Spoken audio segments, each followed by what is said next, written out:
buenos días, bienvenidos al primer repaso de la actualidad del día Negocios Televisión. Y ya van las tres veces consecutivas que la inflación decepciona en Estados Unidos, que la inflación se sale de los planes, que sube, que es más fuerte, que es sticky y que ponen entredicho esos recortes de tipos por parte de la Fed en el mes de junio. Los operadores miran ya hacia el mes de septiembre y el mercado cotiza y tiembla ante lo que es un cambio en ese juego, y mientras se pone ese escenario de soft landing, evidentemente ya en entredicho, esa inflación bien fuerte, los recortes de tipos en el aire, y hoy Christine Lagarde, el Banco Central Europeo, va a ser quien tome la palabra, y de nuevo llegamos a una cita en la que la crónica de alguna manera, al menos el guión está anunciado, lo dijo Christine Lagarde, en abril tendremos más datos, pero en junio más. La idea es que Christine Lagarde, cuando salga y mantenga los tipos en el 4,5%, en lo que se encuentra ahora mismo el tipo en la eurozona, hable de que será en junio cuando tenga esos datos necesarios para ir con los recortes de tipos, cuando tengan la información necesaria, sobre todo en referencia a los salarios, en referencia a los servicios y sobre todo, además, después, eso sí, en un escenario en lo que sí le acompaña es esa batalla contra la inflación. Es un escenario en el que los bancos centrales copan el protagonismo, pero solo después de ese dato de inflación que, sin lugar a dudas, ha sido la gran protagonista desde que ayer a las 2:30 de la tarde saltara a la palestra y congelase las expectativas y aplazase las expectativas de los recortes de tipos de interés, algo que ya está escribiendo en la crónica, algo que está imponiendo al dólar en su máximo y por lo tanto al yen en su mínimo en 34 años, y en un momento en el que Japón se prepara, lo está diciendo, para no descartar cualquier movimiento, no descartar ninguna intervención, mirando a ese yen en el entorno de los 152, 153 en su intercambio con el dólar. El mercado de divisas, el mercado de bonos también siendo el gran protagonista, mientras lo que hemos visto es precisamente ese dato de inflación en Estados Unidos, que, como decimos, es el verdadero catalizador y que está ilustrando la crónica de los mercados, la crónica de lo que está por venir y, por supuesto, ese calendario de tipos que tanto estaba descontando el mercado y que ahora vuelve a cambiar el escenario de juego. La rentabilidad del bono americano, de hecho, ha alcanzado el 4,54% en esos rendimientos de los bonos que se están disparando a máximos del año, y señalando ya los operadores, viendo frente a lo que ha sido el guión hasta ahora de la Fed, que solo habrá 2 recortes de tipos. Son unos mercados que se están ilustrando en un momento en el que, por cierto, y antes de hablar de la otra referencia que conocíamos a última hora de ayer con esas actas de la Fed, que sí que ven esos recortes para este año, es la última hora que nos llega desde la segunda economía del mundo y que vuelve a arrojar debilidad en la lectura de los precios en China, debilidad en el IPC y en los precios al productor que se acaban de publicar, y que aviva el llamamiento a la necesidad de estímulos por parte de Pekín para apuntalar esa economía. Señales de alarma cuando parecía, y hay señales de que China, la segunda economía del mundo, salía de ese terreno deflacionario, y ahora, sin embargo, llega el batacazo, porque enero y febrero, además lo apuntaban los expertos, venían alimentados estacionalmente también con esas vacaciones del año nuevo lunar, y ahora lo que se está viendo es que la inflación en China se ha enfriado más de lo esperado en marzo, mientras que la deflación de los precios al productor persiste, arrojando esa nueva presión sobre Pekín, y en un momento en el que hemos visto cómo el IPC ha crecido de una manera exigua, un 0,1% en marzo en la tasa interanual, frente al 0,7% de febrero, y también quedando por debajo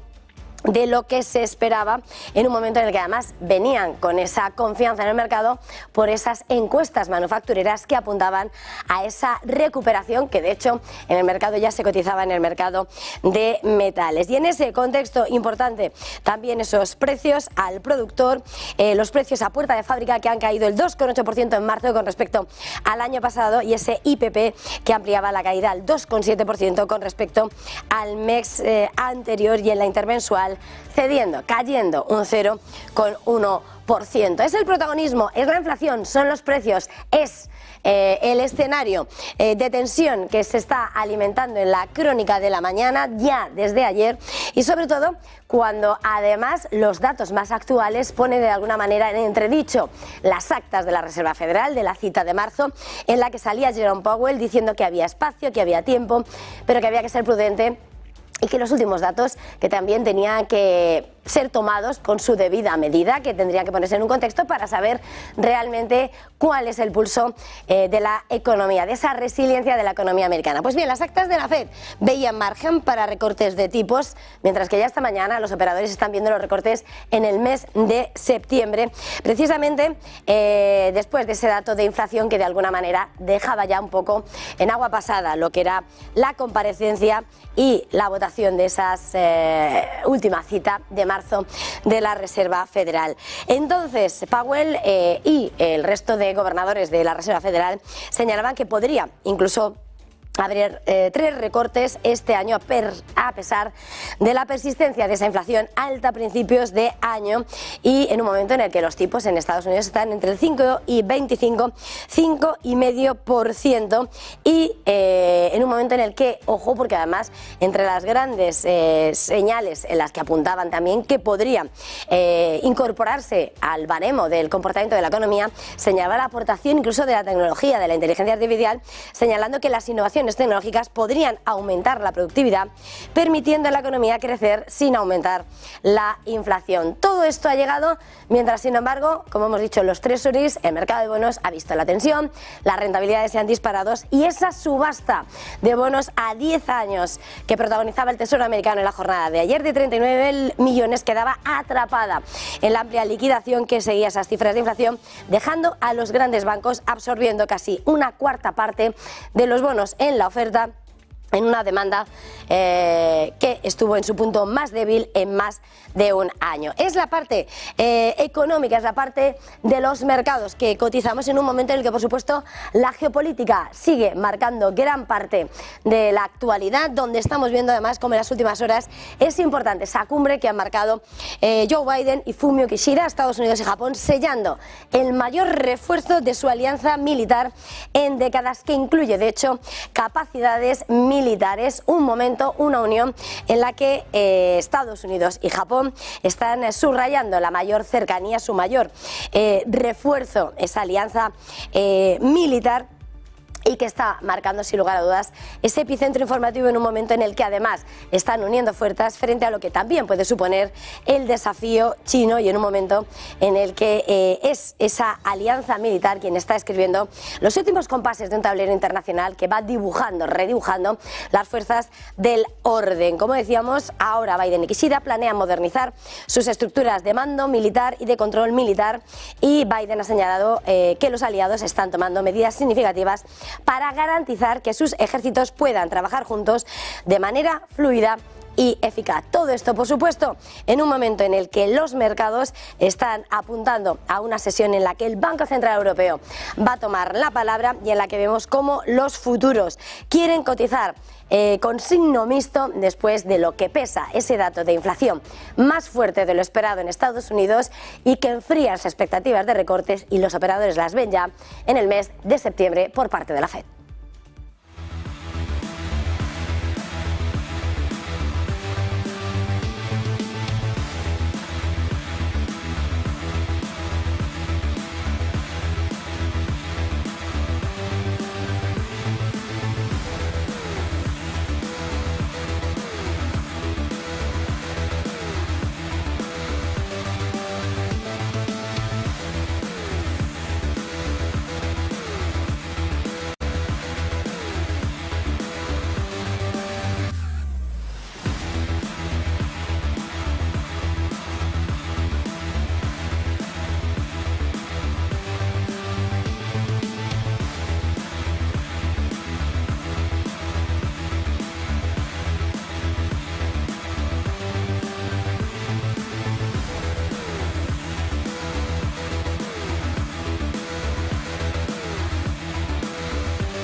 11 minutos pasan de las 7 de la mañana y los mercados se escriben en claves de precios, en claves de inflación. Y es precisamente la debilidad de los precios en China las que a esta hora, y con permiso de esa inflación en Estados Unidos que salía por encima de lo esperado, dando y asestando un golpe en las expectativas del mercado, las que escriben la crónica de la mañana a esta hora. Los precios en China han vuelto a arrojar señales de alarma. Ese IPC se ha enfriado más de lo esperado en marzo, mientras que la deflación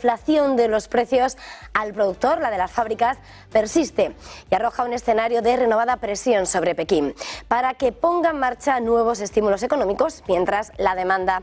sigue débil. Las presiones deflacionarias en la segunda economía mayor del mundo parecen estar amainando, aunque esa crisis inmobiliaria que se prolonga sigue pesando fuertemente sobre la confianza de consumidores y empresas. En este marco, el IPC ha crecido un tímido 0,1% en marzo en la interanual, frente al aumento del 0,7% en febrero, que supuso el primer aumento en 6 meses y por debajo el dato de hoy de lo que se esperaba. Las lecturas de enero y febrero, que se sumaban además a las encuestas manufactureras de marzo, parecían anticipar un alivio para los funcionarios chinos que buscan impulsar la débil recuperación y la demanda, pero los economistas ya habían advertido sobre los efectos de la estacionalidad con respecto al año nuevo lunar. Según el análisis de los expertos citados por Reuters, en términos más generales, el problema del exceso de capacidad de China se está trasladando a los precios de una manera que va a frustrar los esfuerzos del Banco Popular para reactivar la economía. Los precios de producción, los de las fábricas, han caído un 2,8% en marzo con respecto a un año antes, y el IPP ha ampliado la caída del 2,7% con respecto al mes anterior, extendiendo la racha ya de caídas de un año y medio. En la intermensual, el IPP ha caído 0,1%.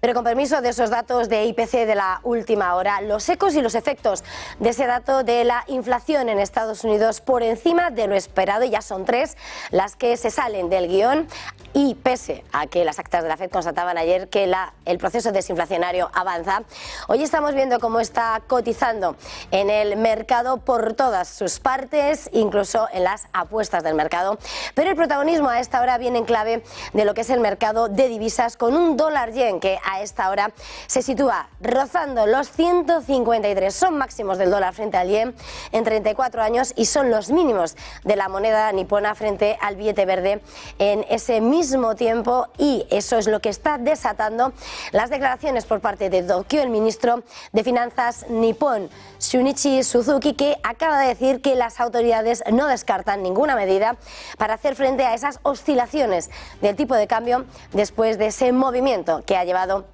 a marcar el máximo de 34 años frente al yen. Dice que no solo analiza los niveles en sí mismos, como esos 152, 153 yenes por dólar, sino también los precedentes, y dice que lo están mirando y analizando con sentido de urgencia, y ese tipo que estamos asistiendo, ese tipo de cambio al que asistimos en estos momentos, representa el peor cambio desde junio de 1990 y señala cómo podría empujar a Tokio a introducir medidas correctivas. Movimiento del mercado de divisas que sin lugar a dudas llega después de lo que ha sido una jornada en las bolsas en las que veíamos caídas destacadas del Dow Jones del 1%, prácticamente el mismo porcentaje que se dejaba el S&P 500 y algo menos el Nasdaq, tras ese dato clave de la semana, ese IPC que ha repuntado por encima de lo esperado y que va a ser determinante y clave en la hoja de ruta que adopte la Reserva Federal de cara a la política monetaria y de cara a ese esperado momento del pivote. La tasa general repuntaba hasta el 3,5% en la interanual, es decir, una décima más de lo que se esperaba, mientras que la subyacente se mantenía sin cambios en el 3,8%, también peor, ya que se mantenía frente al descenso anticipado por el consenso. Los precios de producción que hoy se van a publicar también van a dar más información sobre esas presiones inflacionistas que la Reserva Federal ha asegurado que están en esas claves de lectura de cara a sus próximos movimientos. De esos precios de producción, lo que se espera es un fuerte repunte hasta el 2,3% en el tercer mes del año, desde el 1,6%. En este contexto, como decíamos, decepción, se enfriaban los recortes de tipos. Ahora los operadores ven no en junio, sino en septiembre, cómo avanza la probabilidad de un recorte de tipos, y veíamos cómo en el mercado, si algo destacaba, es como ese Russell 2000 se desplomaba más de un 3% en la mayor caída diaria en 2 meses, ese índice de pequeñas y medianas compañías por capitalización bursátil en la bolsa americana, que sufría ese dato de inflación y que borraba de alguna manera ese descuento de los mercados para la hoja de ruta de la Fed.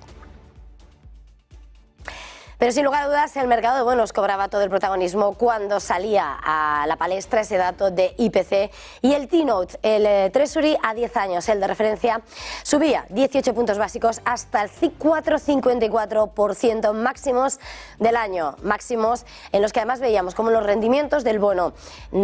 americano a 10 años también saltaba a su nivel más alto del año, y desde noviembre, tras esa publicación, el de 2 años rozaba el 5%, el 4,99 es lo que marcaba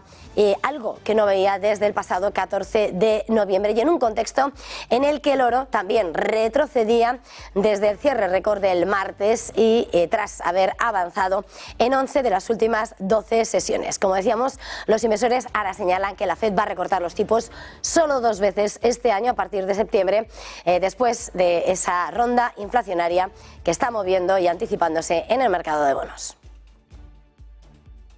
Y la Reserva Federal, entre tanto, ha vuelto a ser protagonista, en este caso por la publicación de las actas de las minutas del último encuentro del mes de marzo, y en el que entonces, y a la espera de conocer los datos que acabamos de conocer, los de Powell veían la luz apuntando a que sí, todavía esperaban poder recortar los tipos de interés 3 veces este año, a pesar de esa persistencia de la inflación alta a principios de año. Las actas del mes de marzo dejaban la horquilla en el 5,25-5,5% y mostraban, sin embargo, que los factores que van desde mayores precios del petróleo y los costos de la vivienda hasta condiciones financieras más laxas plantean riesgos al alza para ese escenario base de que la inflación se acercaría lentamente al objetivo del 2%. En esa votación, además, se introducía cómo algunas innovaciones tecnológicas podrían aumentar la productividad, permitiendo a la economía crecer sin aumentar la inflación. Y en ese escenario, ayer además había subasta, y lo que veía esa subasta de 39.000 millones de dólares de bonos del Tesoro a 10 años quedaba atrapada en la amplia liquidación de bonos que continuaba, que sucedía a las cifras de inflación de Estados Unidos, dejando a los grandes bancos absorbiendo casi una cuarta parte de los bonos en oferta. La demanda por la venta encontraba el punto más débil en más de un año, elevando el rendimiento de los nuevos bonos hasta el 4,56%, lo que son 0,03 puntos porcentuales por encima del nivel del mercado cuando se cerraba la subasta. Los precios de los bonos ya habían caído tras el informe de esa inflación inesperadamente fuerte que había elevado los rendimientos del 4,35 al 4,5%, y ahora pues lo que se espera es que los grandes bancos, que se han comprometido a ser los intermediarios primarios, presenten las ofertas en cada venta de los bonos del Tesoro.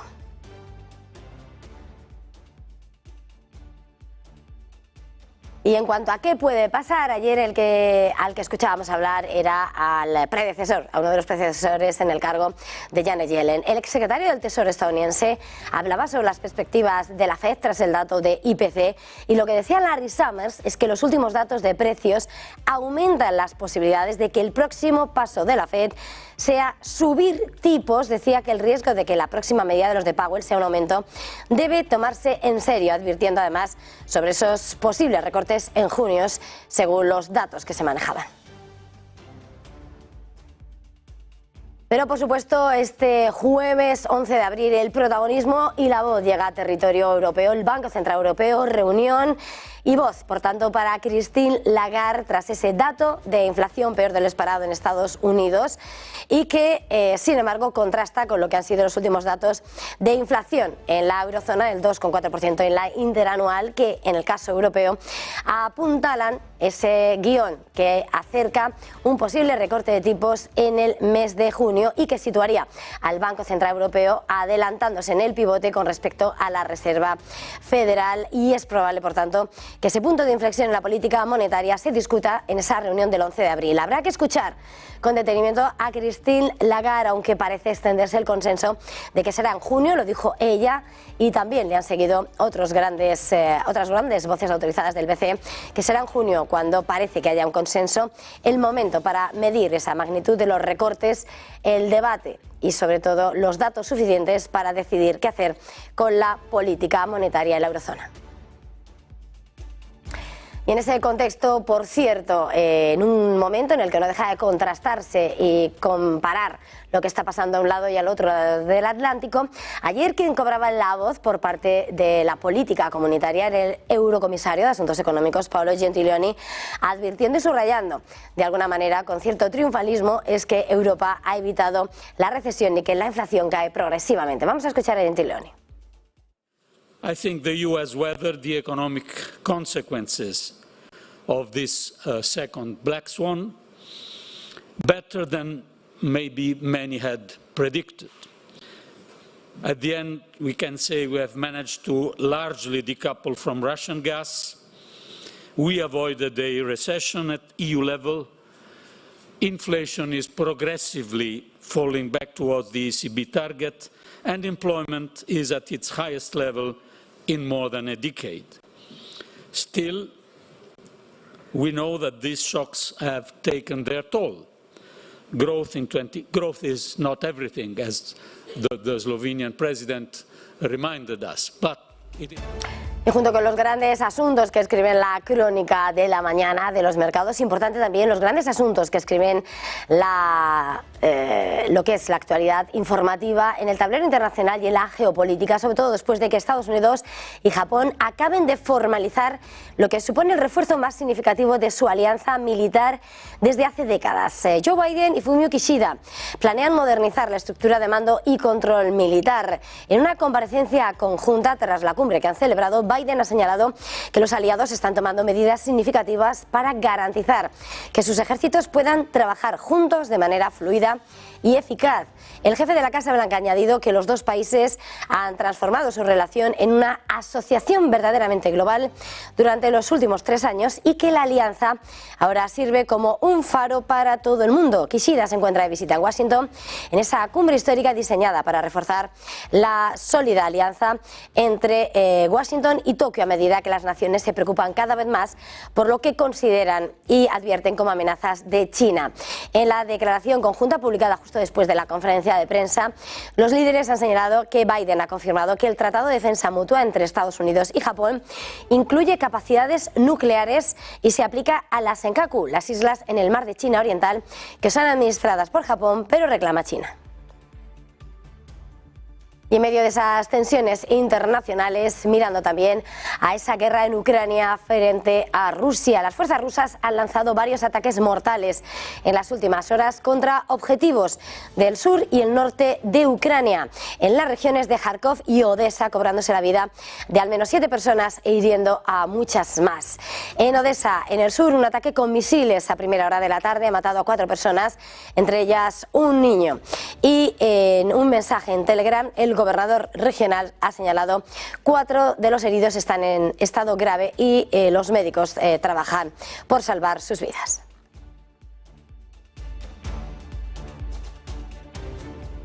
Y con todo esto hacemos una pequeña pausa para publicidad y enseguida volvemos.